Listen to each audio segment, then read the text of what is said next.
Alam mo ba kung bakit sinasabing siyam ang buhay ng mga pusa? Bata pa tayo ay naririnig na natin ang sinasabing siyam ang buhay ng mga pusa.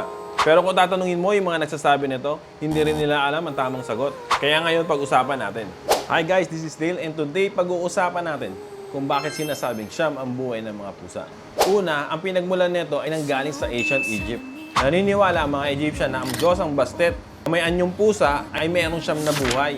Para sa kanila, ang number 9 ay simbolo ng kabuuan at pagkakumpleto. At dahil ang pusa ay sagrado sa Egypt, naniniwala sila na binigyan ito ng Diyosa nila ng siyam na buhay. Pangalawa, sa Chinese culture. Ang number 9 sa Chinese culture ay simbolo ng walang hanggang tagumpay. At dahil kilala ang mga pusa sa kanilang survival instinct, sinasabing mapalad sila kaya idinikit sa kanila ang number 9. Pangatlo, at ang totoong dahilan kung bakit natin sinasabi na siyam ang buhay ng pusa, dahil sa kanilang survival instinct, dahil kaya nila mabuhay kahit sa delikadong sitwasyon na parang ikamamatay na nila. Ang mga pusa ay meron tatlong katangian.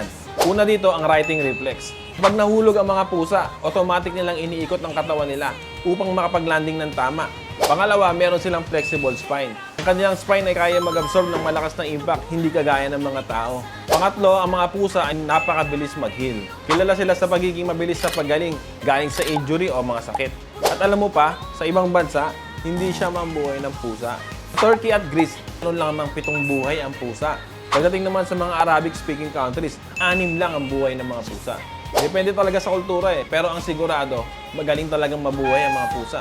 At kahit siya man o isa lang ang buhay ng alaga mong pusa, siguraduhin ang buhay na yun ay masaya, malusog at komportable.